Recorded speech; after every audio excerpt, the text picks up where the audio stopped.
start. Just let me know, ma'am. Okay.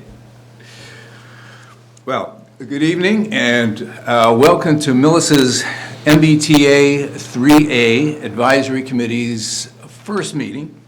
I am Bob Weiss. I'm the Economic Development and Planning Director for the town of Millis. And this committee was created by the Select Board back in September. It's charged by the Select Board to investigate a bylaw to the zoning code that would implement Mass General Law 40A 3A to create a multifamily district in Millis. And we'll get to all of that in the details soon.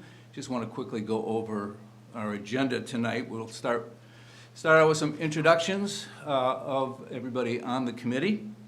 We'll quickly go to nominations and elect a chair for the committee. And then we'll get to the major reason that we're here tonight is to discuss how we're going to go ahead and go through the process of this investigation of a possible multifamily bylaw district in Millis. So why don't we just start with the introductions, and if everybody on the committee can just introduce themselves, where they're from in town, and what brings them, a couple of sentences of what brings them to the committee, that would be great. I'll start on my left near the windows with Jody Garzon.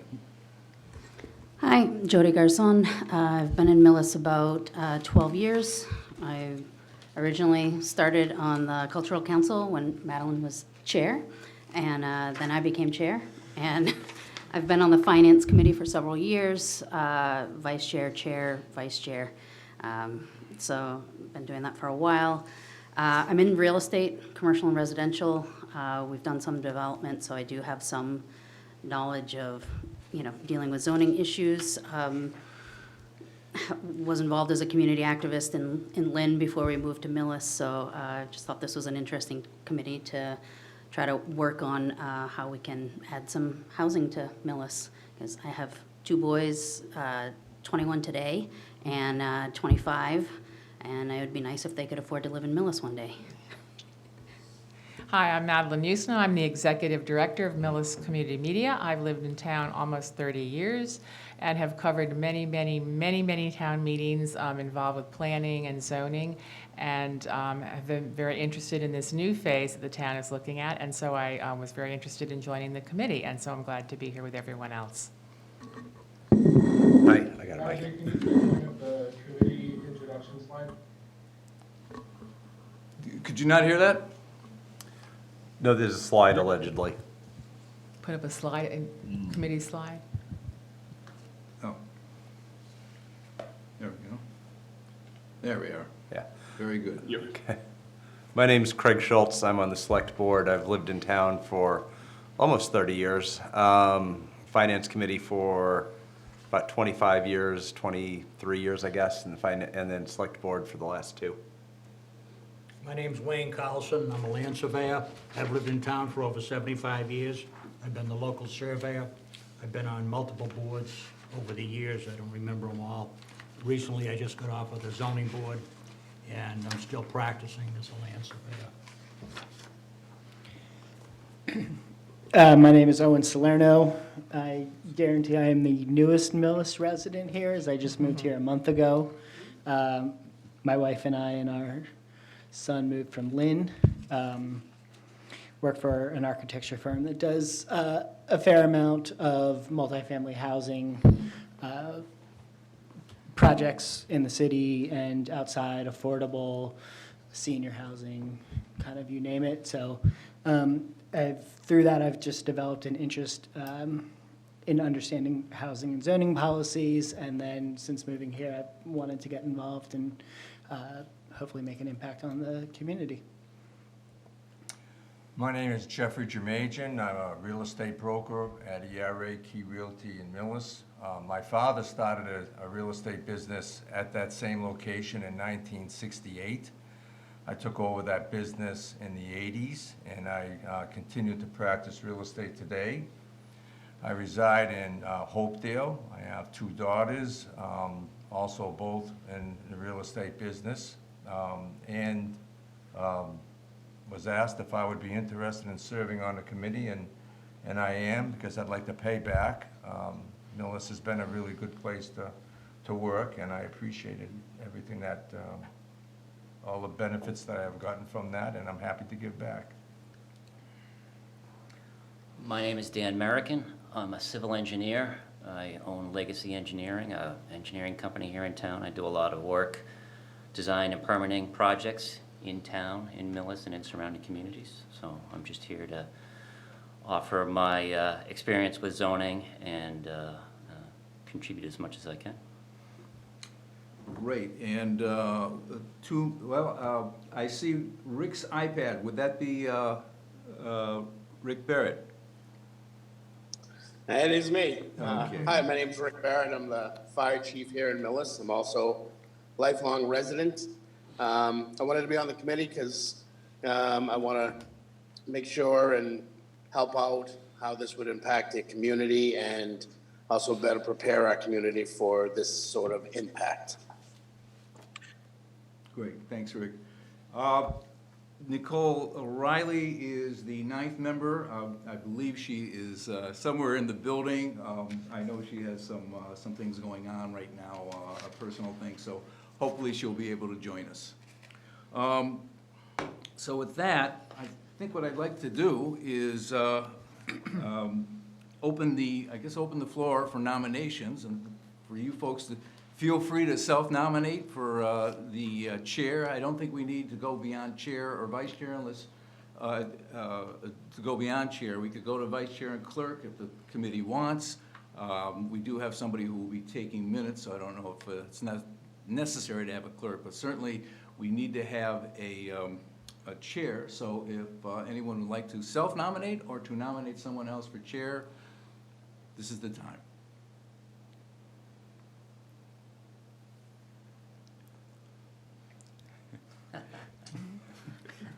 I Hi, Bob. I'd nominate like Craig to, Schultz. I'm the only one that can't do it. Oh, that's right. Nice try. I nominate Nicole Riley then.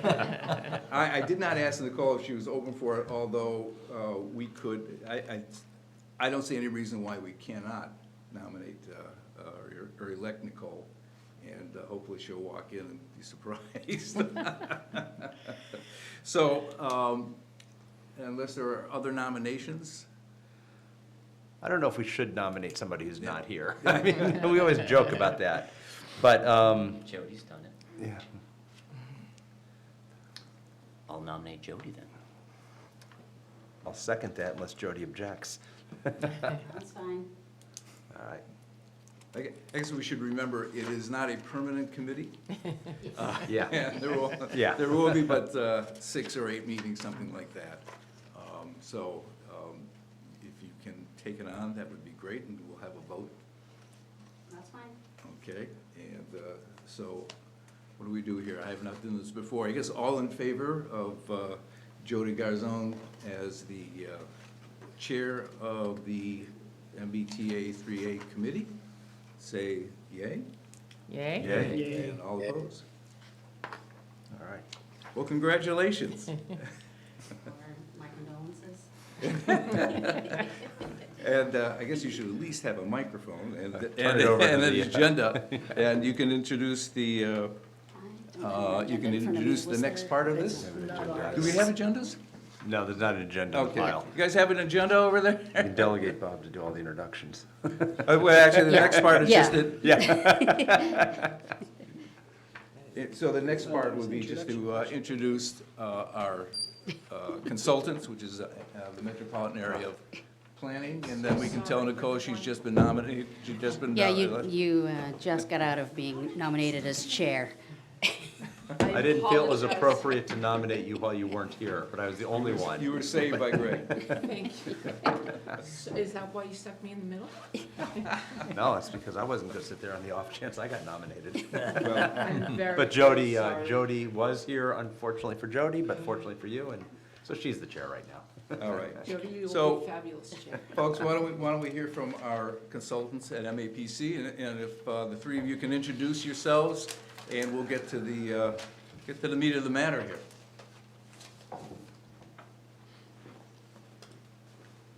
All right, Bob, thank you so much, and thank you to everyone on the committee and the members of the public who are joining us this evening. We're really happy to be here. We're excited about this project. We think there's a lot of really interesting challenges in Millis, and we're looking forward to moving forward with this process together. Najee, could you go on to the next slide, please? So we have our own agenda for just this PowerPoint that we're going to go through. We're going to introduce ourselves. We've already heard from you guys, but we want to let you know who we are as well. We're going to tell you a little bit about MAPC if you're not familiar with the organization already. Then we're going to talk through all of the MBTA/3A zoning stuff, the project schedule, what all of this is, what it means, why we're doing it, all that good stuff. We're going to talk about what the expectations are for the people that are on the committee. Hopefully everyone has a fairly decent grasp of what that looks like so far, but we're going to make sure that we're explicit about it. And we're going to talk about what the next steps are that the planning team is going to take, and then open things up for questions, comments, discussion, all of that good stuff. I know some of the folks who were on the committee also attended what we called an all boards meeting recently, where we outlaid a lot of this stuff and had a bit of an introduction to the community. Some of this is going to be a little bit of a repeat from that. Other things are going to be new. Since this is a official committee now, we wanted to make sure that all this stuff was on the record and that anybody who wanted to come back and take a look at this meeting on a recorded call or anything like that would know exactly what we're getting into. So if you've heard some of this stuff before, please bear with us as we work our way through it. Next slide, please. So this is the core team of us that are going to be interfacing mostly with you all, mostly with the community. My name is John Cruz. I'm a senior housing and land use planner with MAPC. Alex, go ahead and say hello to everyone. You unmuted real quick and then went back on. Oh, that's all right. Hey, everyone. It's a pleasure to be with you this evening. My name's Alex Koppelman. I'm a regional housing and land use planner with MAPC. I've worked with many communities throughout the greater Boston region and really excited about the opportunity to work with Millis. So I'll hand it over to Najee, our communication specialist. Hey, good evening, everyone. Thank you for joining us today. My name is Najee Nunali, he, him, his, and I'm the community engagement specialist here at MAPC, and I support everything community engagement related, and I will look forward to supporting you all on this project as well. Najee, since the committee members have already introduced themselves, can you go ahead and skip past that slide and move on to the region? He's going to tell us a little bit about the region that MAPC serves and where Millis sits within that. Great, thank you, John. So these are MAPC communities and regions. We support and partner with 101 towns and cities, primarily in the Eastern Mass region. We stretch as far north as Ipswich, as far west as Hopkinton, as far south as Duxbury. So of the 101 towns and cities, we've broken them up into 8 regions. And you can see Millis with the star over it, located in our Southwest Advisory Planning Committee, also as we call SWAP.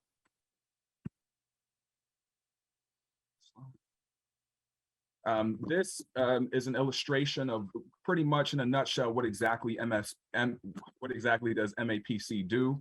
And so very much in this project, we'll be assisting you all in terms of complying with the state regulations. And other things we do are like shared services, technical assistance, and procurement.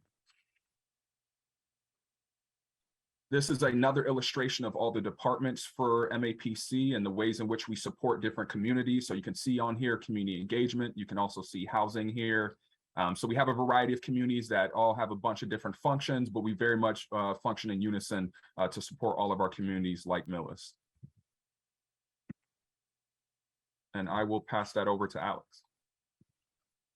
Thanks, Najee. So I'm going to get us introduced a little bit into this 3A MBTA community state law that we're grappling with and looking at as we move forward with this project.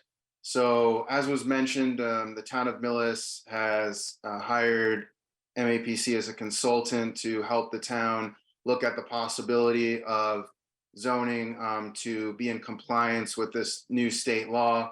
Just want to be really clear that this is the state's regulations. We don't have anything to do with those regulations. As Najee said, we offer technical assistance to the communities in Greater Boston. And so we are assisting the town with exploring this and working towards this zoning effort. So the new 3A state legislation, this is basically requiring that communities served or next to a T stops, subway, bus, or commuter rail station will need to have a multifamily zoning district that allows multifamily by right with some other requirements. And right now I'm kind of getting into a high level overview of this, and then John's going to kind of get into more of the nitty gritty.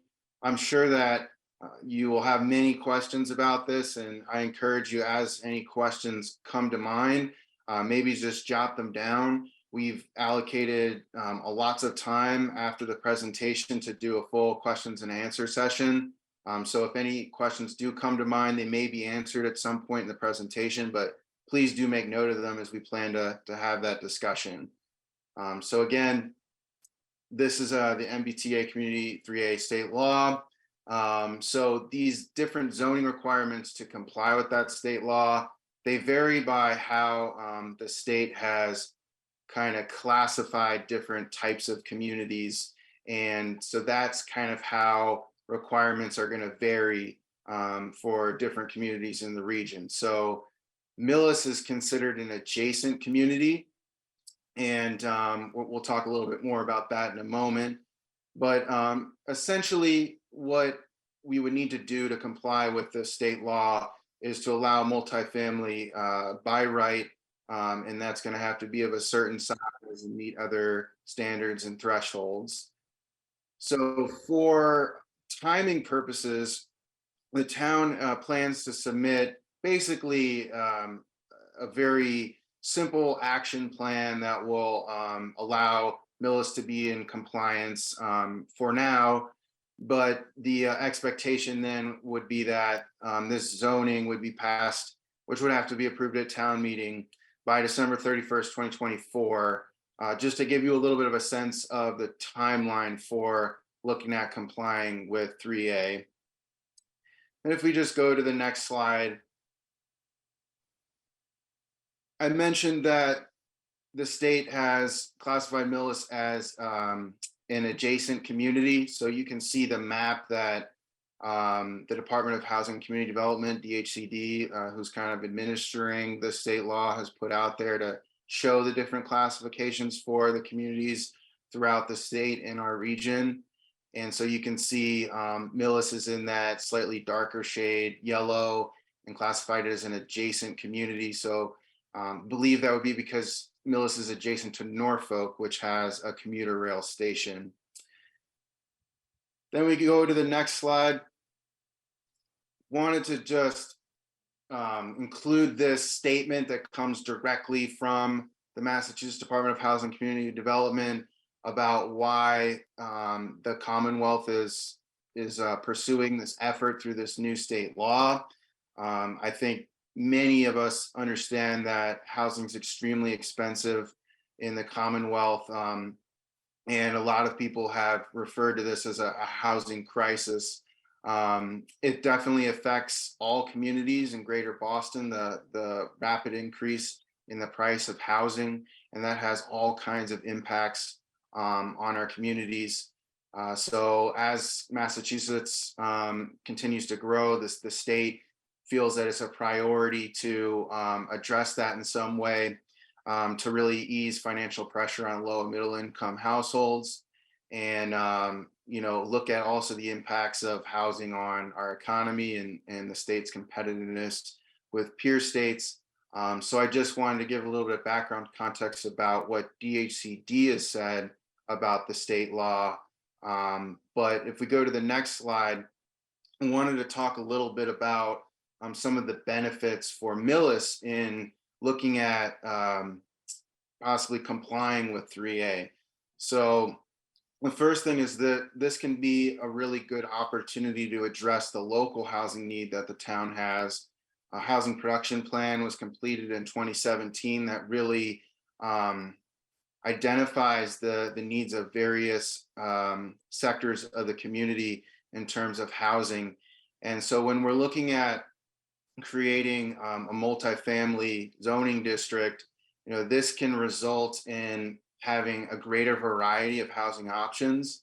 And, we'll refer to that throughout the process as lowercase a affordable housing. And so what this is it's housing that's in the marketplace, has no restrictions on it, but it happens to be affordable maybe because of its size, or other factors. And when we say affordable, what does that really mean? Affordable means that a home is going to cost no more than 30% of your income. And that's so that you have enough income to pay for all your other necessities like food, transportation, education, healthcare, all those other things that we need to pay for. And also so that you have enough discretionary income to support your local community. You're not financially strained. So when we're talking about lowercase a affordable housing, we're talking about housing that's in the marketplace, but it's affordable. So, to give you an example, just very quickly, a small condominium may be more attainable and affordable to someone than trying to buy a large single family home. So that might be an example of lowercase a affordable housing. This is also an opportunity to look at possibly having some affordability requirements in a zoning district that would help us get some capital A or uppercase A affordable housing. And so what that is it's deed restricted housing that's required to cost no more than 30% of a household's income. So that's produced in a variety of ways. Sometimes zoning will require developers to build that kind of housing, a percentage of it in a new development, which is something that we could look at here and which we will kind of analyze and evaluate on the feasibility of that for this district that we're exploring. And it's also built through other means with development partners, mission-based developers. So really want to make that distinction between lowercase a and capital A affordable housing, but this could be an opportunity to add both of those types of housing to Millis's housing stock. So not only serving different households in the marketplace, but possibly also adding affordable housing to the town's subsidized housing inventory, or is referred to as the SHI.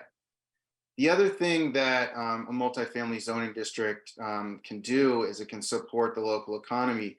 When you have multiple households, you have more housing units in an area where you have some economic activity, some businesses or places where you want to maybe attract some new businesses.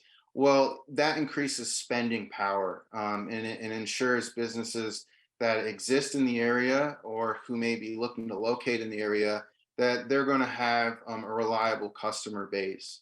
And sometimes too, this housing could support people who work in the area who are critical to the community, but don't necessarily make enough money to afford housing in this really difficult marketplace that we're all living in Greater Boston.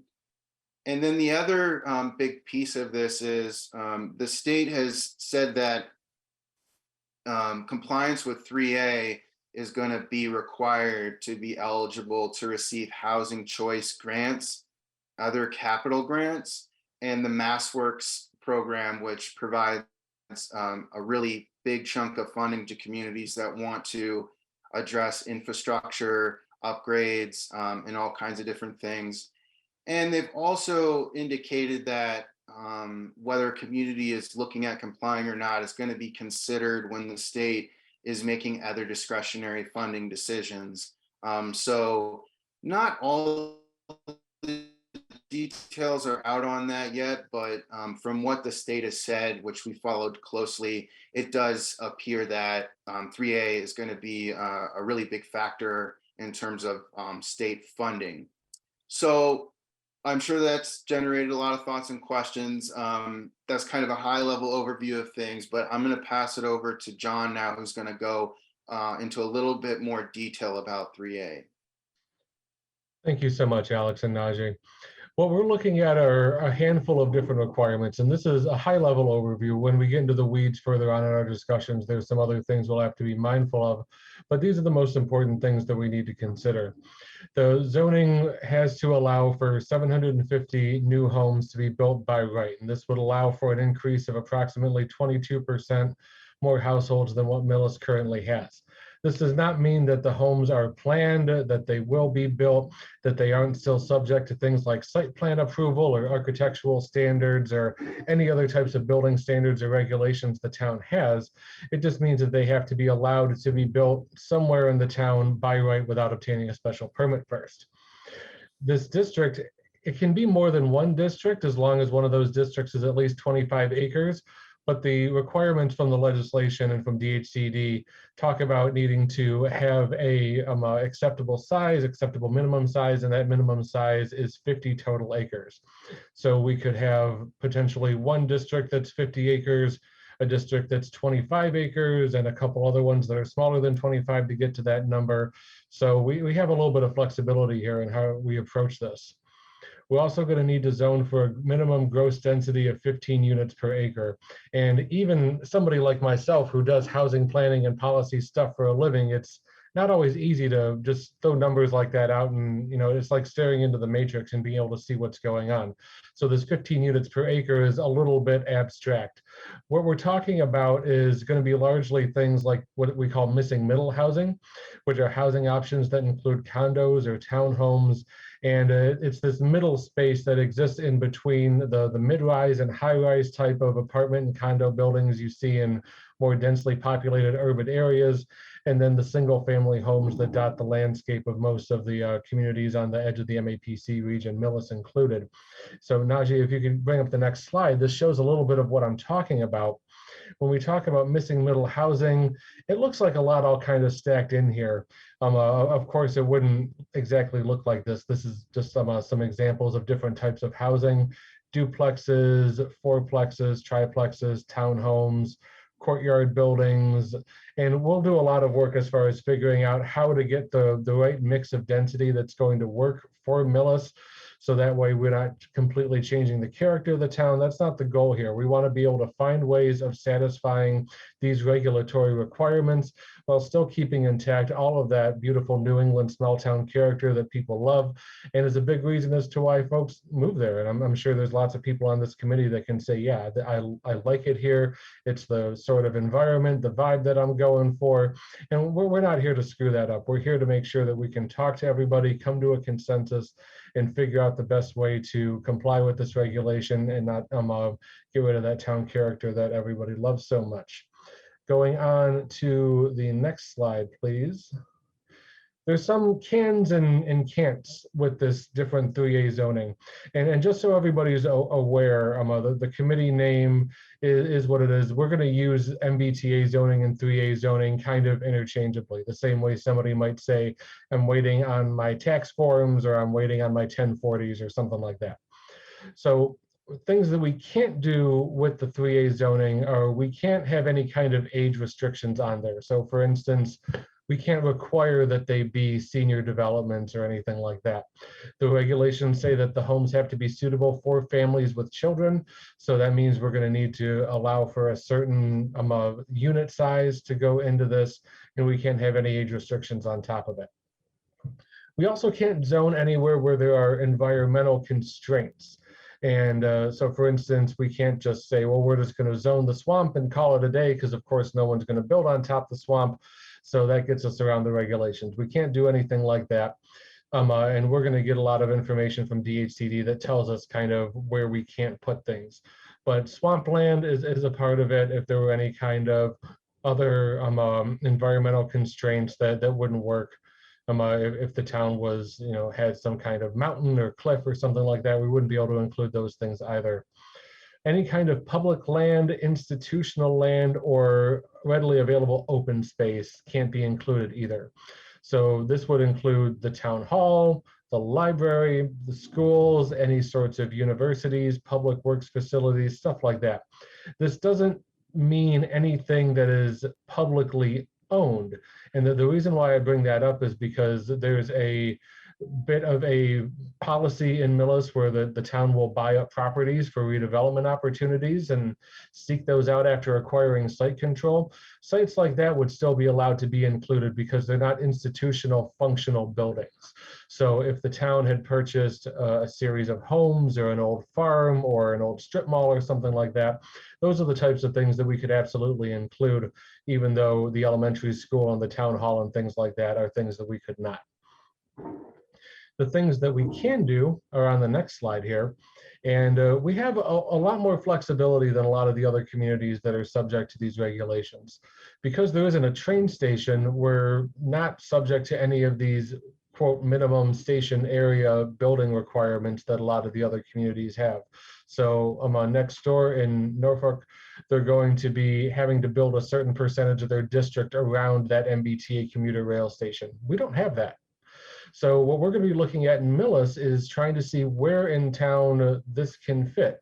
And we're going to be looking at the town center, obviously, but also we're going to be looking at other areas of the town if we're, especially if we're doing more than one district, and trying to see where it makes sense to include all of this to hit those numbers. We can also require affordability if an analysis proves that it's financially feasible. And this is something that we were able to get some concessions from DHCD on. A lot of communities said that they felt that there needed to be an affordability component.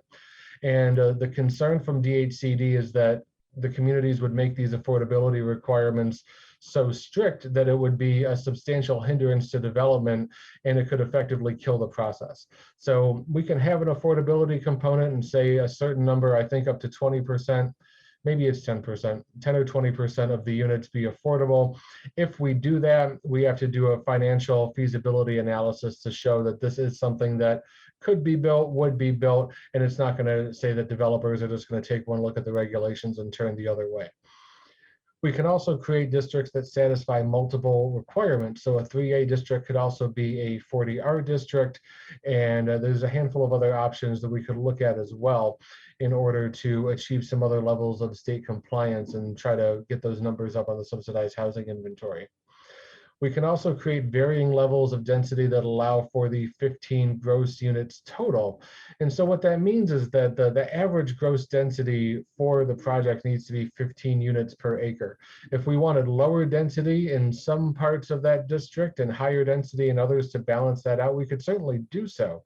And it's going to be part of our job as a consulting team to be looking at all these different options, running through multiple scenarios, and bringing those options to the members of the planning team at Town Hall and to the committee to say, these are the different ways we're looking at this. What do we really think makes the most sense? We understand that you all are so close to the community. We heard all these wonderful stories from everybody during their introductions about how much they love it here and how much they love to give back.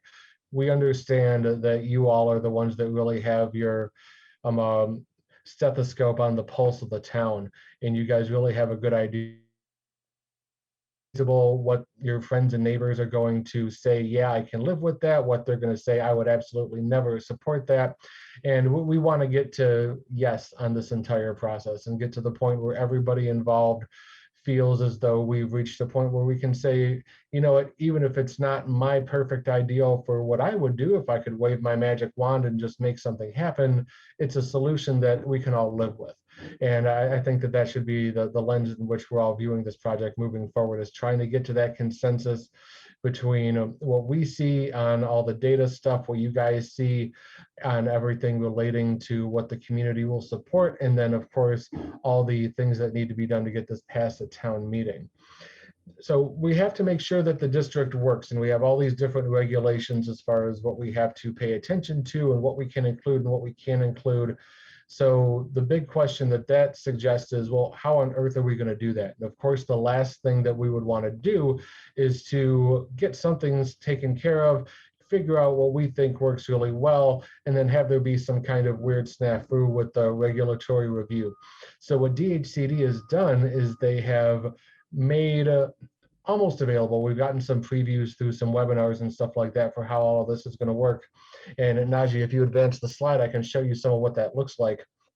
They're giving us a compliance tool that we'll be able to utilize and figure out if the districts are in compliance. And we can see there's a couple different phases to it. There's an online mapping system component. It's called GIS, Geographic Information Systems, if you're not familiar. And what that'll do is we draw our shape. We say this is what we think the district looks like. It's going to bring in all the parcels. It's going to exclude the ones I talked about earlier, schools, town halls, etc. It's going to have some other notions in here around sensitive land areas. So they could be areas that are open to flooding, areas that are near wells, something like that. And we're supposed to be discouraging the use of those types of sensitive land areas. But this tool will tell us all of what that looks like. We're going to take all that data, plug some other values into it about what the zoning allows. Does it allow for 2, 3, 4 family? Does it allow for accessory apartments? Are there height restrictions, et cetera? And then it's going to go ahead and give us a unit capacity estimator and tell us if everything is compliant. So it's all a little abstract right now. It'll make more sense once we're able to actually start working with the parcels in Millis and show you all what it looks like. But really what this is going to allow us to do is get to the point where we can be very confident in saying that this district that we're going to build complies with the regulations. So when you all take it to town meeting, you can say, yeah, it passed the smell test, everything's been checked over. We have some other options as well for DHCD to do a further review of the regulations before we do anything like bring them to town meeting or ask for a vote on them or anything like that to make sure that everything is good to go. So there's a lot of feedback, there's a lot of technical assistance that they're offering us, and there's a lot of tools that we're going to have at our disposal to make sure that this works out really well. And in addition to the 3 of us that we're talking with you on tonight, who are, like I said, we're going to be the primary forward-facing consultants from MEPC on this project, that slide that showed all the different departments, that is the entire strength of the agency that's backing the work that we do.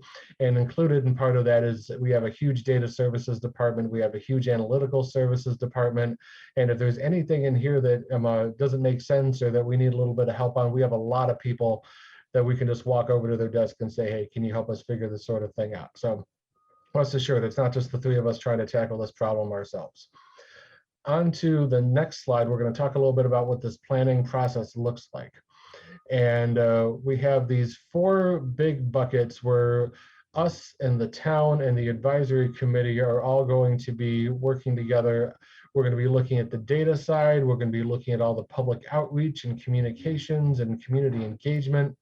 We're going to be making recommendations around the study area and looking at the parcels and seeing what types of development are likely to happen, figuring out, does all the unit capacity stuff make sense? Does all the compliance tool stuff make sense? And do all that stuff to fuel all the zoning recommendations.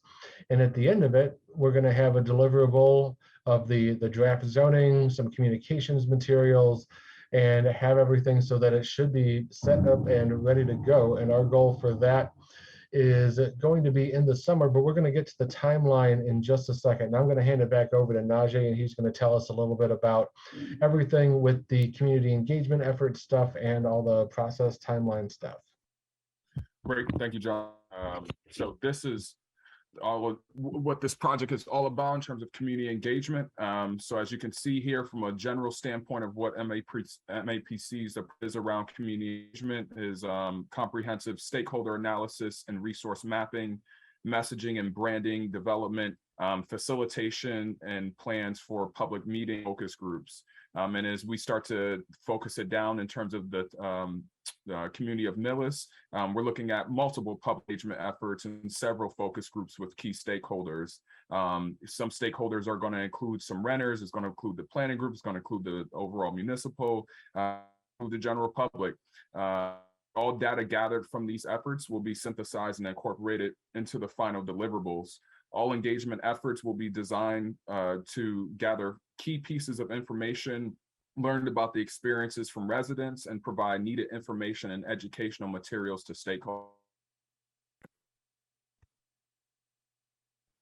Next, we will talk about the timeline. So in terms of the start of this project, it was pushed just a little bit as we were slow to start trying to just get a committee together. And now we've got our wonderful committee together, so we're good to go. And so here it just illustrates where we're at with things. So if you look around the fall, winter portion of it, where we've started with the research and community engagement will start unfolding as well. One thing to note here is in terms of the deadline, that will not get pushed back, although we had a slow, so that DHCD 3A deadline is still set for next year. And more specifically as it pertains to you all that have joined us. So in terms of your overall roles and responsibilities, so participate in committee meetings, facilitate conversations during the townwide events, provide insights and guidance on the MBTA zoning process, content and activities, review and offer feedback on the MBTA zoning components, and generally advocate for the MBTA zoning process passage of the zoning at town meeting. So very much to support this project, support the community, encourage the community in terms of participation, and also inform the community. This is new to us. This is given down by the state. So we're learning just as much as you all are learning, and I'm sure the public will be interested in finding out more. I will turn it back over to John. Thank you, Najee. So what we're going to be doing on our end from the planning team perspective is we're going to be planning for the first townwide engagement in the coming months. We're going to be setting up focus groups. We're going to be working on the zoning analysis and trying to figure out some potential 3A site selections that we can bring to you all to say this is what it makes sense and this is what looks like it might comply. What else should we be looking at? And we're also going to be analyzing the development trends in the town and trying to make sure that whatever it is that we're doing is in line with, quite frankly, just the market realities of what types of things people are likely to build out there. It doesn't have a whole lot of impact if we just simply invent what we think would work or what we would all like. And then the developers tell us, well, that's all well and good, but at the end of the day, no one's building that stuff. So why did you bother? We don't want to do any of that sort of thing.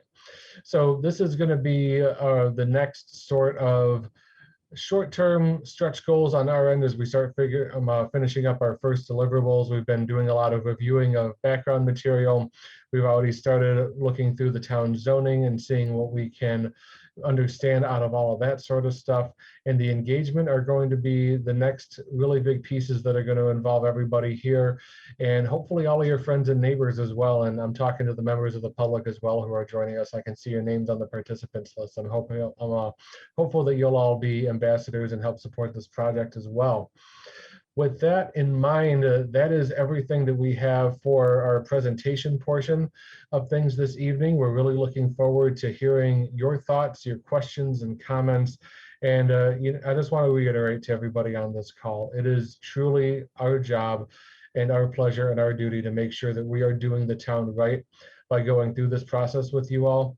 Some of you have heard me say this before. It bears saying again, I am a big believer in anything that is done for you, but not with you, is done to you. And that is not our goal to be doing anything to anybody. We want to bring everybody along for the ride. We want to make sure that everybody who wants to have a voice in this process has a voice in this process. And we want to make sure that whatever it is that we end up with, people feel like it's going to be a good reflection of their town and a good representative way of getting something done that has a lot of challenges to it that are both zoning wise, policy wise, and political. And we're really looking forward to seeing what happens with all of it. So I think that's everything left on my end, and I will go ahead and turn it back over to the committee.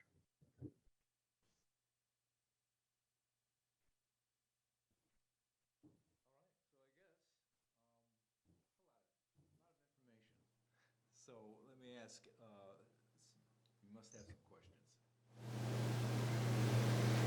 Madam Chair, I have a couple questions. This is Nicole Riley, the Chair of the Economic Development Committee and Planning Board member. I do have a couple questions with regards to how this is going to work with our current zoning. Well, the first question, my biggest question is with regards to section 5A1, which is the minimum land area. That states that it's either 50 acres or 1.5% of the developable land. How do we determine what constitutes developable land? I understand that property that currently has town buildings doesn't fall into that. But Millis has a lot of wetlands. We have a lot of land that is owned by the Army Corps of Engineers. So how do we determine what actually how much of Millis is developable? Just my very, very rough calculations using our assessor's GIS is that we would be more in 40 acres of zoning requirements, not 50. So how is that, and as I said, that was just my playing with numbers on the computer. How do we calculate that and then present that to the state, if that's the case, if we would actually be below 50, so that we can prove that? Yeah, I think that's a great question. And what we're going to be looking at is when we talk about the developable land, that was all the things that we can't do are going to be listed as things that are not developable land. So the swamp isn't going to count, the town hall and all that kind of stuff isn't going to count. And that is something that should be part of the compliance tool that'll tell us exactly what our either or looks like.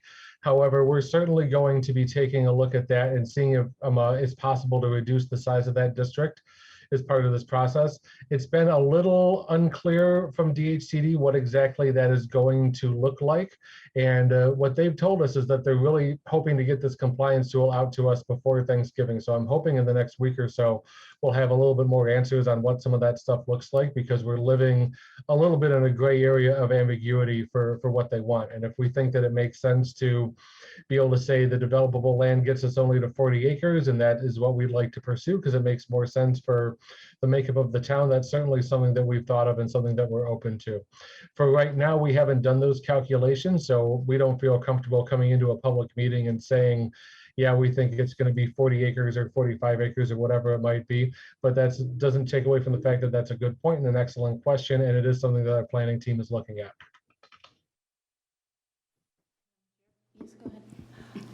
My other question with regards to our current zoning, we have setbacks and height limitations.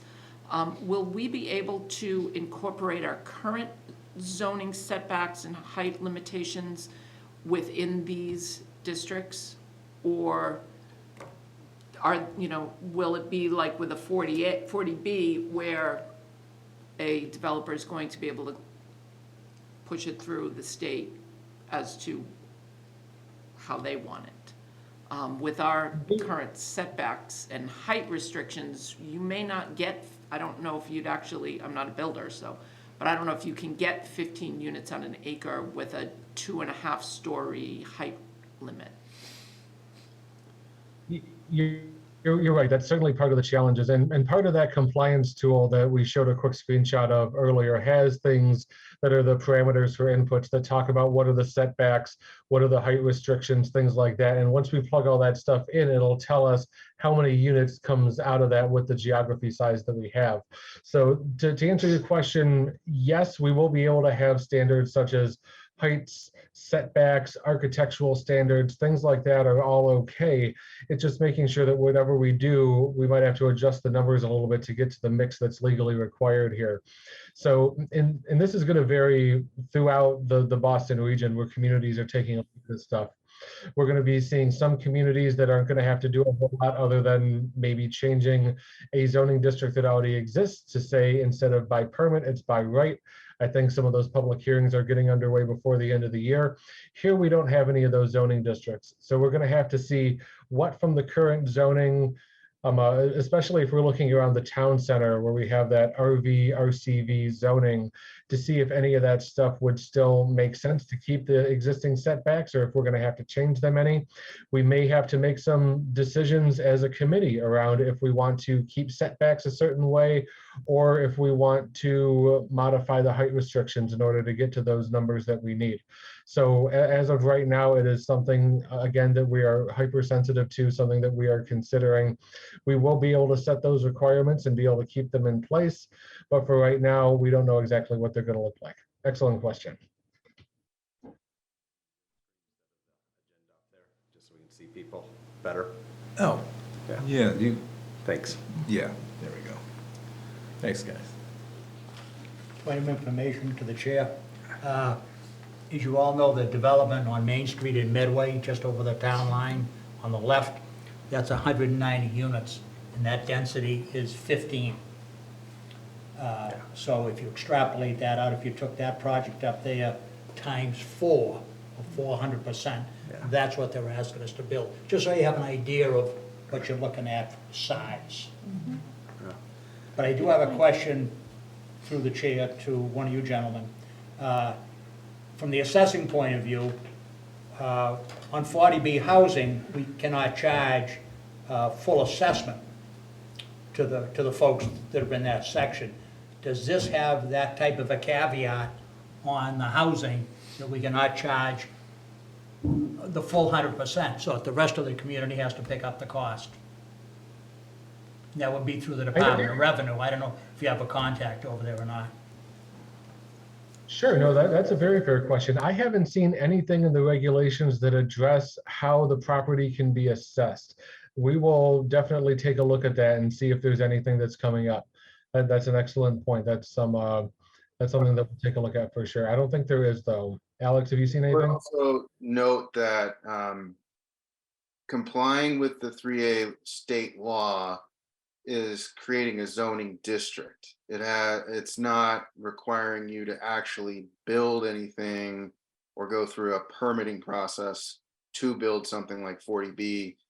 This is a process of designing a zoning district that would meet these requirements. But once that zoning district is designed, and if it's successfully passed after all this vetting and voted on at town meeting and passed, once it's passed, you'd be in compliance. There's no part of this that's looking at building the units. Reach out to the Department of Revenue local taxation section and confirm that to us, please. We can absolutely do so.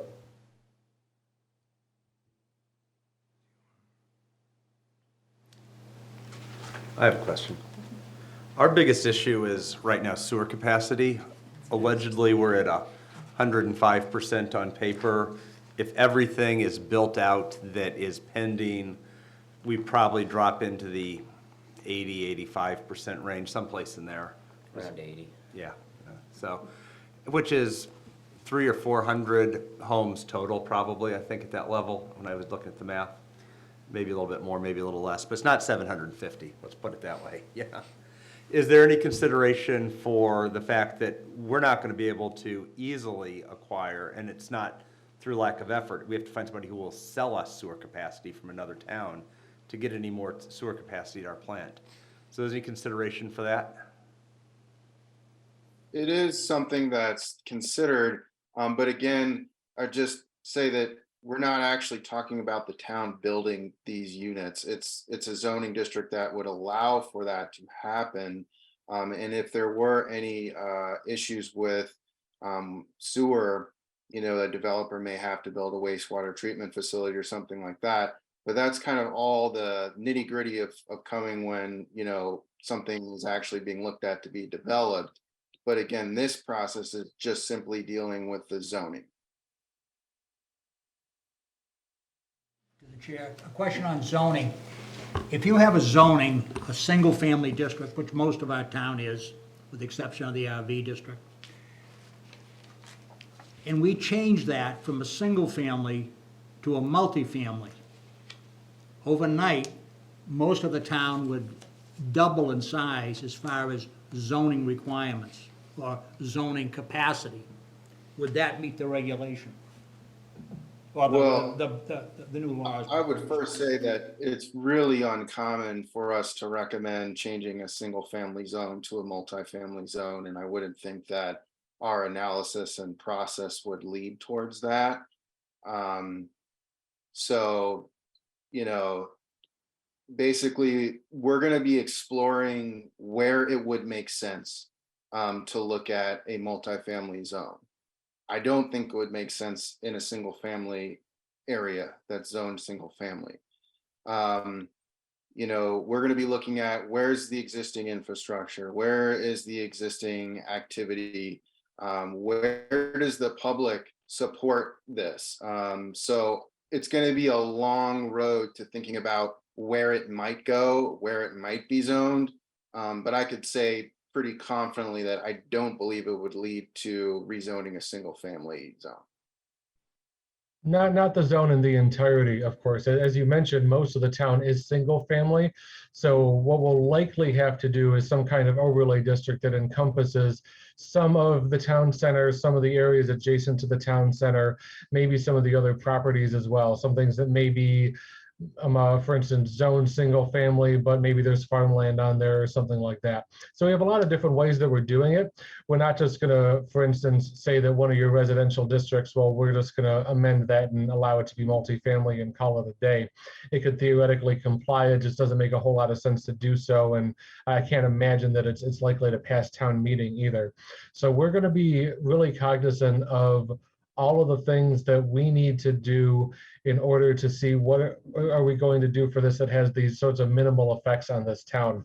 And the way that DHCD has talked about this in their webinars and their communications is that they recognize that the way that change is going to enact is going to be really different throughout the region. And they've anticipated that in some communities, it's likely that as a result of the 3A zoning, they're going to see substantial change within the next 5 years. Other communities, they say it's likely to be decades before change occurs. And if we have that scale of things happening in the next couple of years or things happening over the next maybe 10 to 20 years, think a little bit about where Millis probably falls on that spectrum in terms of what development could look like. And I know that we're not trying to look into a crystal ball here and make any kind of assumptions about the way things are. It's just trying to think about what market realities are, in addition to all the other things that you've all mentioned as challenges, sewer capacity and things like that. Those are going to be other development impediments that are going to be given a lot of consideration by people when they take a look at it and say, well, yeah, we could build here by right, but we'd have to do all this other sewer stuff or maybe some other sorts of water infrastructure, and take that into account as they figure out what they're going to build and how they're going to make it work. Chair? I think it's going to be important for the community to understand what happens if town meeting does not approve a zoning article. So what are the ramifications if, despite the town's best efforts and this community's best efforts, town meeting does not approve a zoning article? Yeah, that could happen. It's not easy to pass something at town meeting, and, we're here to support you and creating awareness of all the different things we're talking about here in terms of housing need and where this might go. And we're going to support your effort to try and, create some awareness and education for the public about this planning process and, what 3A means. But yes, it's possible that it would not pass at town meeting. And I think it's a great point that, we should make the public aware of what that would mean. And as I mentioned at the top of the presentation, essentially Millis would not be able to be eligible for a variety of state grants. I know that sewer infrastructure is a concern in Millis, and the MassWorks program is something that awards a substantial amount of funding to make upgrades to that kind of infrastructure as well as other types of infrastructure. So Millis would not even be eligible for housing choice, other capital grants, and MassWorks funding. And we're still kind of parsing out what the state has said and trying to see if there are any updates on any other funding implications. But we've been given some indication from what DHCD has said that other state funding decisions are going to be factoring in whether a community is working towards compliance, and then, eventually whether the community is in compliance or not. So that's what we know right now is there's funding implications in terms of state funding. As a mandate. Is it fair to say that it's inevitable that eventually we will have to adopt some form of zoning to address this, to be in compliance, or is that not necessarily the case? No, it's not like the state's gonna literally make you adopt a zone. It's just that if that doesn't happen, and And until it may or may not happen, then you would not have as great of access to state funding in terms of eligibility for those programs I mentioned, and then possibly other state funding as well. Someone's going to ask that question. Well, And we need to have an answer. So, and honestly, I think that's the bigger issue. I think you're going to get a third of the town that may vote for it because they think it's a good idea, and maybe another 25% of the town that'll vote for it because they don't want to lose the state grants if they're sizable. And, well, probably need another third, actually. But, then it'll pass. A zoning needs 66%. But I don't think this is easily saleable for people solely based on the benefits, because people are happy the way things are. Status quo is always hard to change. But if there are some significant penalties for non-compliance, I think that is absolutely something we need to quantify. Yeah, everyone always needs to understand the downside. Right, right. And part of the concern with that, as well as on our end, is that DHCD hasn't exactly told us what all of those sticks essentially are going to be with this. We've been told that some parts of funding are not going to be available, and then they've given us some sort of vague language around, well, there's other things that the town will not be eligible for as well. We just haven't decided what those are yet. So we're working with them to try to figure out what that is and what that looks like. I don't know if there's things that we're not being told or things that they're just still making up their minds on. I think the latter is more likely as everyone figures out this process. But as it stands right now, the withholding of different pots of state money are the biggest carrots. And that means that if there are any types of projects or capital projects, and it doesn't even necessarily have to do with new development, they could be infrastructure projects or something else. If it means that the town is no longer eligible for state funds in order to achieve those goals, that there's going to have to be some more creative municipal financing ways of making all of that stuff happen. And especially for those of you that work in government or sit on boards or other committees and things like that, you know that municipal finance can be a bit of a complicated situation, and there's lots of different ways of financing something. It's really going to come down to what works and what the town is able to absorb to make those projects move forward. And the other thing with this is that the timeline that we had, the reason why it's set up the way that it is so if there is a zoning that is delivered to you all in the summer, it gives you a couple chances to comply with the regulations, because the regulations have to be complied with by the end of the year 2024. So that gives a couple different chances to take it to town meeting if it doesn't pass on the first time. It also allows for everyone to kind of figure out their other due diligence and see what exactly DHCD is getting at when they say this stuff. So even though right now we don't know the entire picture, we're hoping to keep finding out a lot more of that as all of this progresses. Question on your Appendix 1, page 4. I noticed Millis going across has 3,400 units as of 2020. Midfield has 4,400 units, and yet we're both tasked with the same amount of housing, 750. That's a 25% disparity, approximately. And both of us are adjacent communities. It's based on that minimum area criteria. So there's 3 different calculations, and it's the larger of the 3. So, the number of housing units doesn't really kick in. It looks like it's that minimum. It's the developable area that gets us to the 50 acres times 15 units, gets you to 750. So 750 is the That's minimum correct. for this Yep, that's adjacent right. community. Yeah. And that's why it's important to look at that So- 40%. Right. For 40 or 50%, that could have a sizable swing. Yeah. And then you take Millis out that has approximately 30% underwater Yeah, starting. yeah. You really, that 750 as a minimum is a stab in the heart for a small community. So how quickly do we drill down on the developable land area question?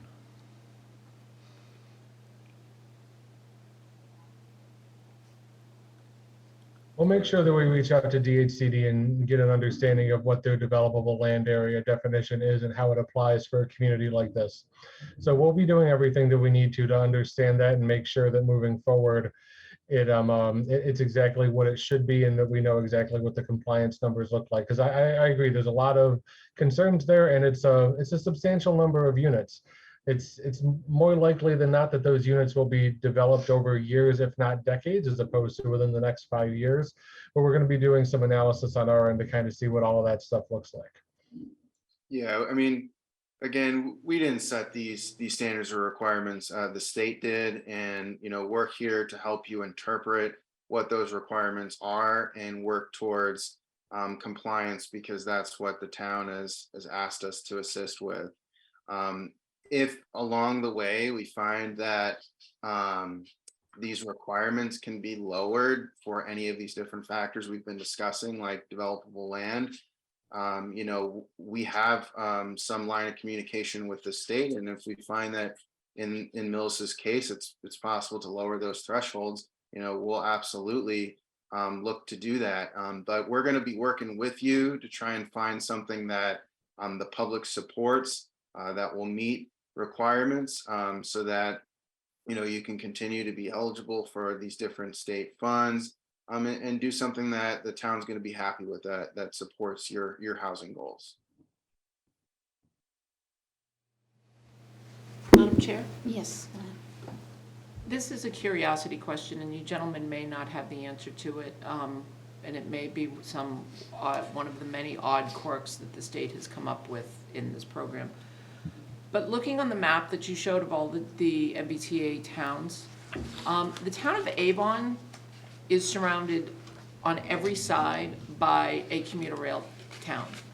Yet the town of Avon is exempt from 3A. And I was just wondering if you know why Avon is exempt. And if so, how did they get exempt and the rest of us didn't?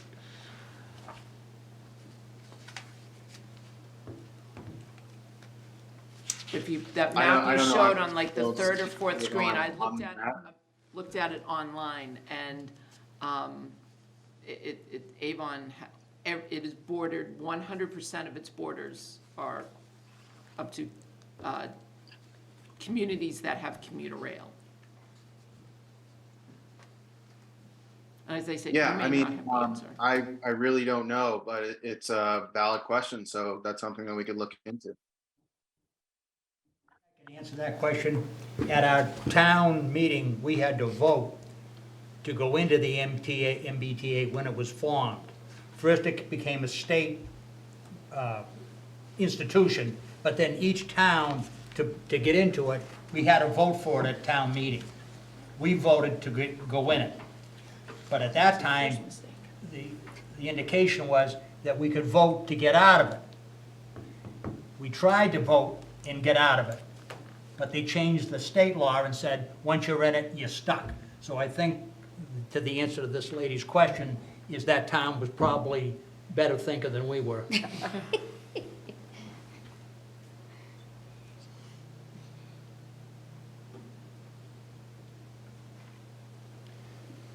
Madam Chair, so I'm just going to give you my big picture take. There's nothing in Millis that has densities like we're talking about, except for the MCEOD. MCEOD overlay allows 1 unit per 2,000 square feet. To get 15 units an acre, you need 1 unit for every 3,900 square feet of lot area. So, whatever we do here to create a bylaw that's going to comply is going to, represent a significant change to what you've been done historically. There's 2 ways in my mind that you could do that. One is, you could target an area that has a lot of available space to build, and you'll get a lot of housing units pretty quickly. The other way to do it is to target an area that has a lot of existing density, and that's more like the 20-year plan, because that's harder to develop and redevelop. So if you target an area that has a lot of existing density to it, it's something that will evolve over a lot longer period of time than if you target an area that has open available space to develop. Madam Chair? To that point that Dan just brought up, are we allowed, as part of this zoning, are we allowed to create a minimum acreage or minimum space? My point being, if we do an overlay and someone buys a half-acre piece of property, are they allowed to then go in and build 7 units or, 8 units, because that's half of 15? If it's half an acre, they have half the density. Or could we require in our zoning that there's a minimum of 1 acre, 2 acres, 5 acres for one of these multifamily by right? Which is what we have now. We have different zoning areas that require different size lots. So do we have that control, or is this just going to be a blanket? If you buy a 1/4 acre lot, you can put probably 5 units in it. A 1/4 acre lot in the zone. Yes. Yeah. So if you're in that zone and you buy a house that's on a 1/4 acre lot, could you tear down that house and put in 5 units under this multifamily by right? Or could we require you have to have at least 2 acres? It would still have all the density, but could we have a minimum size lot? I'm going to give you a soft yes right now. I haven't seen anything in the regulations that say that you can't have any other kinds of minimums, the same way that they don't have any requirements around setbacks or architectural standards or anything else. So we'll take a look at that and find out for sure, but I think that that's a very plausible solution to things that we can look at. Because I understand what you're saying entirely around the idea that somebody could just have some sort of patchwork development around town. And we'll take a look at that. We'll see what's allowed for sure.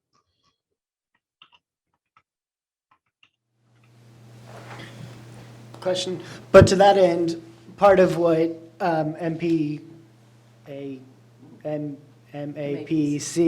can do is help set, in essence, like design frameworks too, so that anyone who does come in has to build around a certain aesthetic, setbacks, and all that, right? You can work with us as far as like creating those. Yep. So Yeah, absolutely. it can limit. We're here to offer that technical assistance and for you to really design a zoning district. It's your zoning district. It just has to meet these certain requirements that the state has set. But if it does, there's all kinds of flexibility for things that you would like to do. This is not like a 40B, where the developer essentially just come in and, dictates. like, wipe out, yeah. You can create, as long as you achieve the density they require, you can dictate lots of different requirements: setbacks, frontage, coverage, parking, architectural, anything that's allowed under zoning, you can require, as long as you achieve that density that they're asking for, by right density.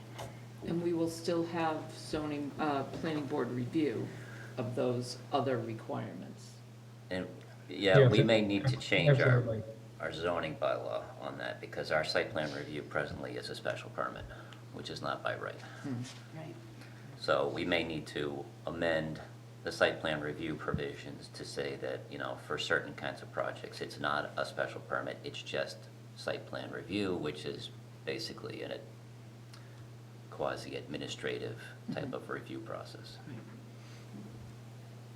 And there's some resources to help both of us and all of you all figure out all this stuff going forward. There was a webinar this afternoon that I think Mass Housing put together on how to do site plan review with 3A zoning requirements and how to change all that and what to consider as you're thinking about your bylaws and that sort of stuff.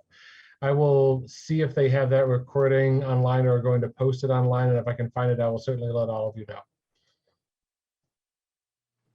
Question on the density.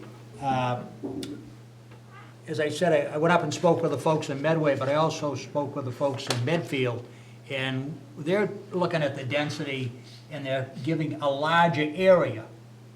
So instead of, I think it's 50 acres is the requirement, Instead of 50 acres, they're giving it, and I don't remember their exact number, but let's just, for conversation, say 100 acres. Doing that, they're proposing to drop the density. So could we, and I don't know if this has been approved through the state or not at this point, but that's something maybe we should look at too. Instead of stacking what they did up in Medway for the 40B, double the area, but you reduce the density by 50%. But it also segues into your idea of take some of these units and say, take a 4 or 5 acre area within the old section of town, and in time, over a 20-year period, as Dan alluded to, it could work out. The density would be half, and yet it would redo the whole old section of town. I mean, I live in a house that's over 100 years old, and when I'm gone, maybe the house should be gone too. The guideline says you have to have a gross density of 15 units per acre of land within the district. Yeah, but Medfield is trying to go against that. Is that an It's not the option? minimum housing units. We still get the same amount of units, it just would be spread over a bit. Yeah. But it sounds like the available land here is I mean, already in question. it sounds It is like a it would be a reasonable thing, but, we would just have to see, what the state would say and what the requirements are. I mean, I'm not sure what Medfield's doing. I mean, it sounds very reasonable to me, but our job is to see what the requirements are and help you meet them.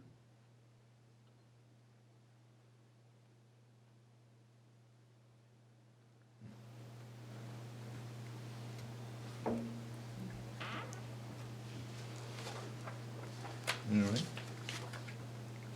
Well, if there are no more questions, Madam Chair, and anything else from our consultants, perhaps we should talk about our next meeting and the upcoming events. Yeah. John? Madam Chair, John Stedman, 26 Glen Ellen Boulevard. About a year and a half ago, I got a list from Teresa Gonslaves of all the chapter properties in town. That might be useful information for this committee. As I recall, it is over 500 acres, I forget, but there's a significant number of parcels that are Chapter H for agriculture, some for forestry, and some for open space. So just pass along that information. Is 61A land excluded from the calculation of developable land area?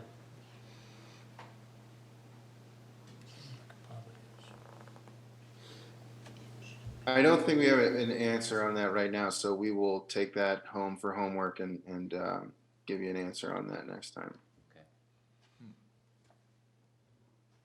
That was a question I had as well.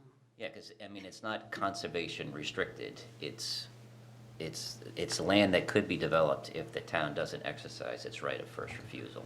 Right. And it sounded like even if we exercise our rights on it and don't put it into conservation easement, it can be included into that But- total. And some of it also has conservation easements. Right, conservation From easements the and- trustees, yeah. and then they get the tax abatement too. Yeah, conservation easements and agricultural easements and all those, I think are excluded because those can't be developed. Right. But Yep. the 61A could potentially go either way, you know. Yeah, it makes sense. Probably not, but we will definitely go home and confirm that. Now, our assessment, from the Board of Assessors' point of view, we've had, the question comes up every year, we meet with the selectmen, are we at 15%, so we can go with a split rate? Millis hasn't been at 15% in my lifetime that I can recall. 9.6 last night. Yeah, okay, so they just voted on it. So, in other words, we only have 6%, so Yeah. whatever. Yeah, it's about So- 6% of, yeah. But we do have some vacant land, which is industrial right now, because it was just ripped down. Now, granted, they've got some pollution there, but I almost think that we should try to stay away from what little commercial land we have. If you're bringing people in and you want to provide them jobs, and you take away the zone that has the jobs, we're sort of defeating the purpose here. Yeah. Yeah, I think that's gonna be important to look at. I, as yeah, we get into it. totally, I totally take that point. But I also just want to note the zone could allow commercial and residential, or maybe even mixed use.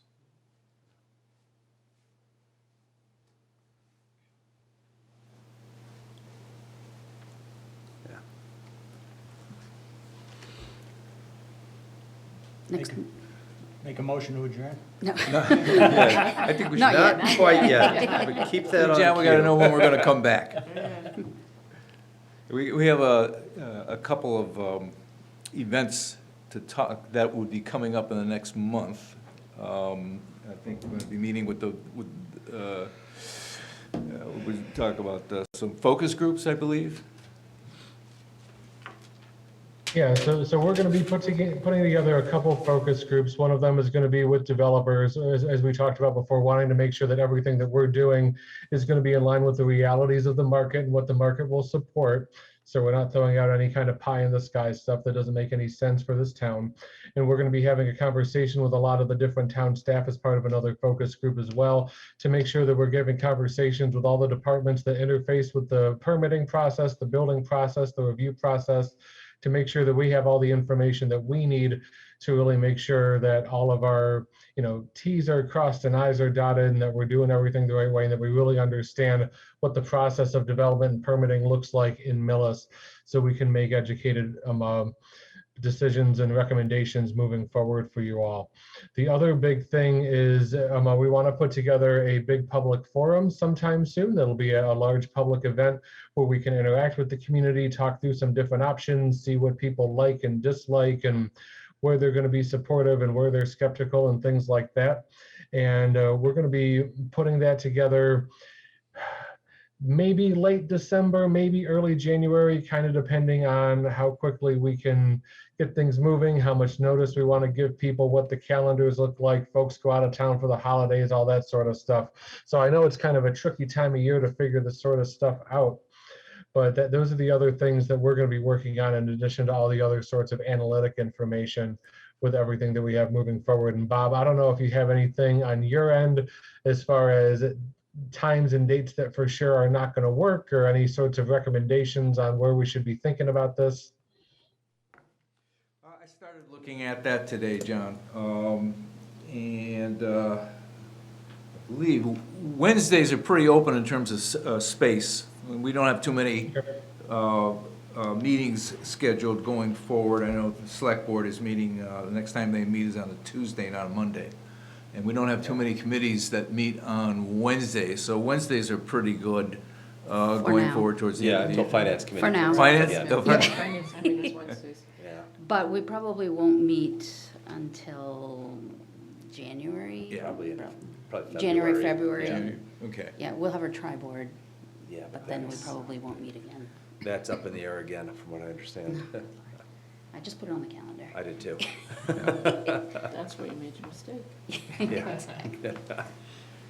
Oh, the problem was we had listed as Wednesday the 1st, and actually it's Thursday the 1st, so some people thought that, Right, Yeah. but for now, Wednesdays are Yeah. pretty open. Okay. And if All you're right. looking for a public forum, you may not want to do it here. I was You thinking may the want same. to do it at the high school. Because if you're doing it here, the people that do come, it's like, well, it's a small area. If you're doing it at the high school, that's giving the perception, we've got a big space, we want a lot of people to attend. Oh, Yeah. Good Hopefully. point. It depends what the focus groups are, though. If they're just talking about Point. one with Right, no, developers, I mean that the would public be. forum. Yeah, the public Right. forum, Yeah, the absolutely. public forum, you Yeah. definitely, I think you really want to hold that at the high school. And there's more parking. There's more parking, you're just encouraging more people to attend. Yeah. And with that, that's basketball season, so you may just want to, we should maybe check just with the athletic director to to find a day that doesn't have at home, The auditorium Right. would be great. because- So is MAPC Yeah, that's another considered, good point. being there or doing something on Zoom, with virtual or a hybrid, or for this, for the first public forum? I think the easiest way is for us to get a feel for what the committee thinks as far as if it makes more sense, especially during this time of year, to try to do something in person, or if we should do something that's either a format like this or a webinar format where we'll have some polling questions come up to gauge feedback that way. And, you know, every town has its own sort of different flavor about what people like and what they don't like. We have a couple different options on the table, so we could do something in person and something remote later on to make sure that we're getting to everybody. But if everyone feels strongly one way or another about what they'd like to do, we can certainly go that route. And we can certainly explore any option in town that we feel like is going to make sense. It certainly doesn't need to be the town hall. I want to make sure that we're being respectful of the other committees and boards and not stepping on anybody's turf or having someone say, I wish I could have come to that, but I have this other commitment from the town that we need to make work, so I couldn't be there. So that's what we're a little bit more concerned about, is making sure that the schedules line up. We're not going to impede on a select board meeting or certainly any of the other boards and committees that you folks all sit on. So we could look at the high school, we could look at libraries, we could look at other civic type of stuff. We're very open-minded as far as what all of that could look like.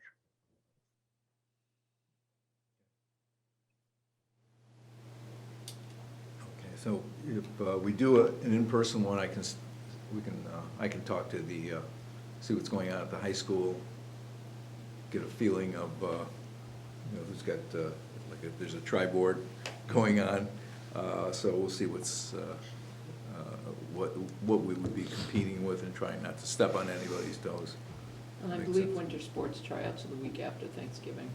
So by the 1st of December, you should be, they have to have their schedule set for Yeah. what's going on at the school. Yeah.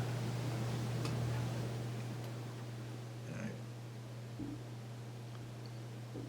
right. I mean, we're happy to accommodate whatever your priority is. I mean, if you think you're going to get better engagement in person, you're going to get value out of that, we can do that. And then maybe record it and post it online for folks who couldn't make it to check it out. Or if you think, you know, online's better, we've got lots of ways to online meeting as well. So it's really up to you. I just want to acknowledge it is, you know, a little bit of a different dynamic to be online while you're in person. So I am looking forward to meeting you and shaking your hands. But we were meeting online for the committee meetings just for the efficiency of the budget, so that we don't have to all make trips out there and eat into our project budget, and we can put those funds into better places to support the project. But when it comes to engaging the public, you know, we are able to do anything that you think we should, whatever the priority is. Okay, well, I know we've had some pretty good turnouts live lately. We had a pretty big election. We had a very large town meeting. I don't know if folks feel that maybe we should have this first one in person. I think so. I think so, yeah. Okay, all right. So why don't I look into getting to being at the high school, middle school, high school, and get some times, and I'll share those times with everybody and with you guys. Okay, yeah, I think that sounds great. We'll want to have probably 4 weeks ahead of the event to really understand what things look like and be able to properly promote. Let all of you, you know, work your magic and talk to your neighbors and see everybody at holiday events around town and give them a little nudge and say, hey, you really should come to this thing because it's going to impact the town quite a bit, and we need to hear everybody's thoughts and opinions on it. And so what we'll do is everyone's going to be, we have the stuff that we're working on that we talked about before. We're going to be keeping these wheels in motion to figure out dates and times for the public event. And then what we'll do is we'll set up another committee meeting before then to make sure that we understand kind of what we're going into with this meeting for, what we're going to be asking of the public, asking some other questions of you guys to make sure that we're kind of right on the mark with it, and having some preliminary discussions about the data and the housing stuff in town. So that way you're all kind of familiar with what we're going to be presenting and talking about, and you're not seeing anything for the first time really at that meeting. So we're going to have a lot of prefacing, a lot of planning, a lot of understanding what everybody's roles and responsibilities are as we plan all of that out. And once we figure out dates and times, it'll make it easier on our end to really get all that happen. And I'm going to echo Alex's comments. I'm an old school handshake and a smile kind of guy. I'm looking forward to meeting all of you in person. I'm looking forward to really, feeling everybody's energy, enthusiasm, skepticism, all of those things, and see what we can do to really have some fantastic conversations around here about what the best way forward for the town is going to be. So I'm very much looking forward to meeting all of you in person.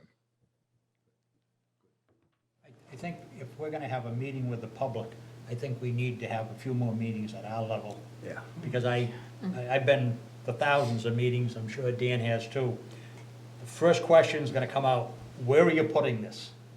And we haven't even discussed that at this point, so I think we've got the cart before the horse. I mean, everything's a good idea, and one other thing, Bob, maybe we should consider asking our state rep to be there. Both of them. Both of them, right? Yeah. And a senator. They're being well paid, let them come. Oh, yeah. And also knowing what the stick side of it is too, because that's, like I said, I think a third of the people think it's a good idea, and I think a third of the people don't want to lose funding, and that gets you a passing vote, Yeah, especially on the taxation end. Yeah. Because if we're increasing it by roughly 20%, our budget, what is $30 million? Yeah. Tack on 20%, that's our next bill. Yeah. And if everybody isn't paying their share, our share is gonna go up. It has to. Wayne, the taxation of the affordable units in a 40B, that's tied to the status as an affordable unit, correct? Yes, and some of them are different, not all of them, but some of them float, but most of them do not. Okay, So would it only be the affordable units that are at a lower tax rate? Correct. Okay, Right. thank you. Oh, they're being taxed less. And Yeah. here, we're not obligated to require any affordable units. We can. 10%, I think, is approved, not, without any question. To go beyond 10%, you need a study, an economic study, to justify going beyond the 10%. That's right. But no more than 20%. So, you'd never have a scenario where more than 20% of whatever total units that we're creating would be designated as affordable units. But we definitely want some affordable, because if not, the 10% is still gonna go against us. We We'll have to keep, build them someplace else. the line keeps moving. It does. Every unit that's built that's Well, not affordable. I think what I read was that we could only require more than 10% would be if the town had already had a requirement in place before 3A was approved that said every new development has to have 15% or upwards of 20%. And since we have just started talking about, because Millis doesn't have any requirements. Right. So since we've just started talking about creating a new zoning bylaw for that, even if our new bylaw said it has to be, every new development has to be 20% in this under 3A, I think we can only require 10% on that. Right, if What you we take a vote look our at the, bylaw first, though? I mean, what if we get that bylaw voted? No, In- 3A, no, I meant, Oh, after 3A's it's been already been proposed. passed by the state. Okay. folks, So it if you take a look at the, I printed out the guidelines, but next to the guidelines is an update that came out in October, answering the questions that we're talking about what to do about affordable housing within the district. And it stands that there's a financial analysis that's gonna have to be done to make sure that the district will work Over 10. Right. at over 10, right? Over 10. You can do 10 just Yeah. by deciding to do 10.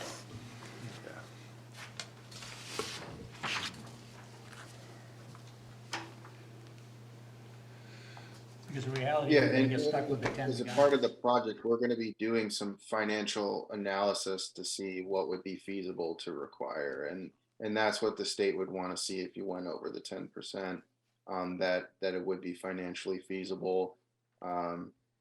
Because when you ask a developer to build affordable housing, it really impacts their pro forma and whether they're gonna decide to work in that community or not. So that's why the state just wants to see that. And as a part of this process, we have some experts that look at financial feasibility, and so we'll be evaluating that as a part of the process with you. Yeah, and when it says, what Nicole's speaking about, when it says 3A, what was the word?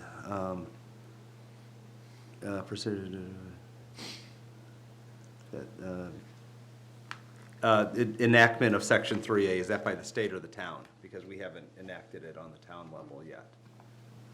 So. And I'll be honest with you, I was reading a bunch of stuff and I Yeah. don't remember where I read it. Yeah, because. Which one of the interpretations of the bylaw, if it was, Yeah. I want to say it was something that was originally sent out by Talman and Mead. Yeah, so if it's just prior to the town enacting it, we Right. put the 20 units as item 5, and this is item 6. Just try to beat the system, or get it in at the Maytown meeting if we could, I don't know what kind of time. Because that is something we've talked about forever. I mean, it's been something we've talked about, setting a minimum 15, 20 for new developments, so we don't keep falling further behind. Right. Yeah. Bob, didn't we, if the town is proactive on the 40B, we have to move forward to the state with a policy from the selectmen, don't we? And at that point, we have some control over. Right now, there is no control on 40B. And I don't remember whether you told me or council, but there's something out The there. I one just don't control recall. that I know of, guys, you may know beyond this, but the one sure control that we do have is if we are developing at a certain percent affordable housing, we can enter what's called safe harbor. That safe harbor gives us about a year or 2 years in order to, come up Yeah. with more housing or a plan for further housing. You have to, I mean, everybody, if you're over 10%, obviously you're safe harbor. But if you develop a certain amount of housing, which we may with 232, 236 Main Street coming on, that's what, 48 units? 48. Right? That may give us that small percentage, that might give us the safe harbor. That's what Medfield did on that Yeah. one on, was a. Medfield for years has been encouraging small 40B projects to perpetually keep them in safe harbor until they hit the 10%. It's a very smart strategy. Yeah. Yeah. So we incorporated that with us. Yeah. Sort of twofold. Yeah. I agree. Yeah, I'm visiting the Millis Housing Authority's board meeting tomorrow, so we'll bring that up. Talk about development of affordable housing. They're starting to get a little bit more active these days. Sure. Question, I know it's getting late, but one of the key final products here is a bylaw. Has MAPC developed draft model bylaws for 3A compliance? And if so, can we get those? We haven't, no, although DHCD is going to have a model bylaw that they're going to put out, and maybe it's DHCD, maybe it was CHAPA or something like that, but there's going to be some example things that have everything kind of in place with what's going on. As we mentioned throughout the evening tonight, this is all very new to everyone. So we are working our way through all of this the same as you all are, and we're certainly not putting the cart before the horse by drafting a bylaw on our own before anything really moves forward as far as what the districts look like and how we have to word it and all of that kind of good stuff. So there are going to be some sample bylaws that are going to be produced that are going to be, hey, make sure that your bylaw kind of looks like this, has these different elements to it to make sure that it's compliant. We haven't gotten any of those yet. Once we have them, we'll certainly be letting everybody on the committee know about it.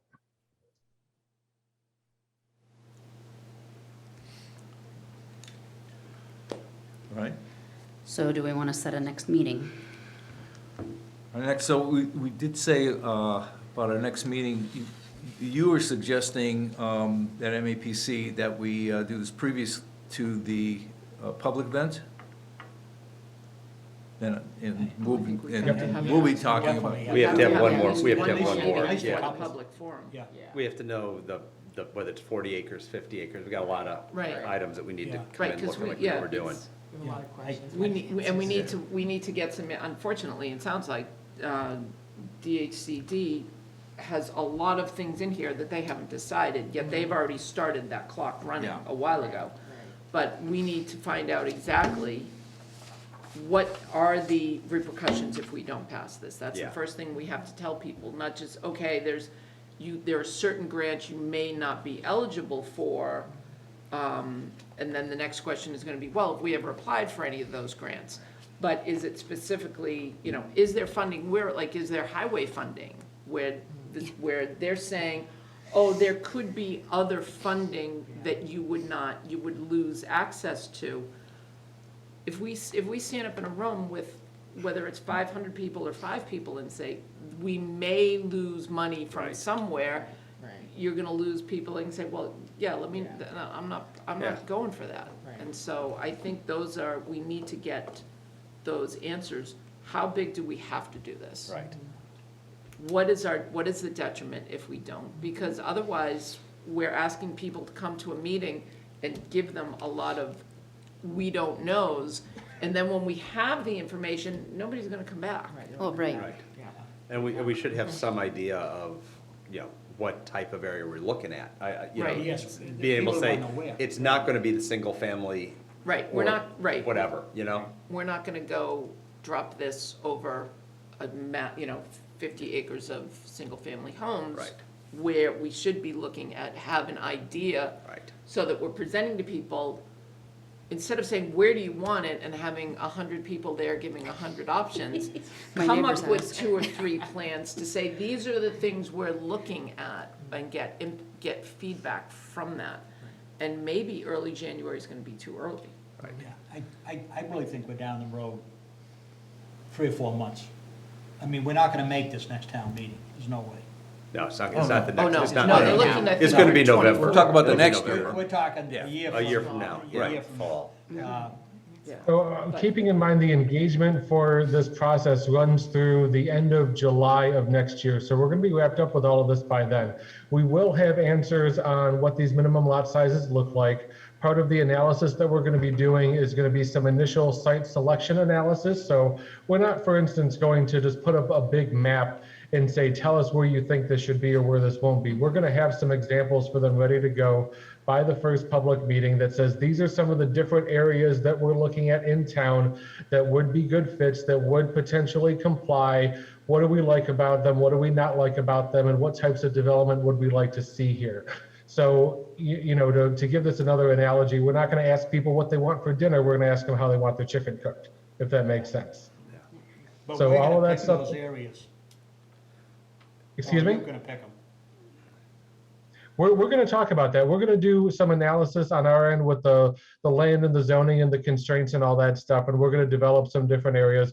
We will talk about them in this committee before taking them to the public meeting and saying, hey, this is what we're thinking about. This is how we're going to talk through it. And then we'll be able to bring something to the public that we're all kind of comfortable with and familiar with at that point. But waiting 3 or 4 months to do our first public forum is not going to really align with our timeline for getting this complete.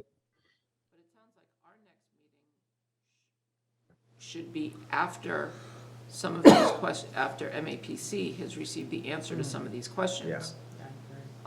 Yes. Yeah. At our next meeting, we'll have answers to your questions, and we will have a discussion about where and where not the zoning may be. So we'll have a discussion about the boundary at our next meeting before a townwide event. So with that said, I believe we should be meeting next month. Hopefully, we can do that in a way that gives us plenty of buffer room to not interact with the holidays. So, we'll work with Bob to coordinate a committee meeting time, but yeah, that'll be one of the big things that we're going to discuss together as a committee at our next meeting is where the boundary may be and where it definitely wouldn't be like in a single family neighborhood, for instance. So to use your analogy, you'll bring us a menu of items that you're prepared, that you think might be able to be cooked, not just ask us how you want our chicken cooked. Yeah, Exactly. all right. Do we have to set a meeting date now, or is this something that we could determine? I think working on Wednesday nights, going through, that's a night that I know I'm always free from other meetings, and Jody will be in December. It's gonna change when you get into January, February, but Yep. Okay, Stay so away from we'll that, figure like- out like we'll Christmas. figure out a Wednesday that works based on when we're able to get answers back from DHCD on some of these questions, when we're able to get this public meeting, this public forum first set up. And does everyone feel comfortable about scheduling a meeting once we have all of that information and we feel like we're all in a good place to make this work? Some point in December? Yeah, I think looking at the schedule, Wednesday, December 14th seems to fall at a fairly sweet spot. You're pretty far away from Christmas and the week after, which, Yep, yeah, but let's see if we can get everything in place, we can do that one. sounds good. Will you have an answer before the 14th? You think, on your stuff? Well, next month. Yeah, we should. We can likely share some There- materials ahead of that, but Right. I'm just saying, not, if it's December, it has to be on or First part before of the it, 14th. All right, Yeah. right after Thanksgiving. So as soon as you have something open. Right. We can accommodate you gentlemen. Yeah. I'd Yeah, rather if we have a could do couple it of them December- back to, If yeah, we could do it December 7th, if we can do it Sure. earlier, that would Yeah. be We'll do it better. earlier. yep, Yep. They have all the information. yeah. And then we can squeeze another meeting in Christmas Eve. Lovely.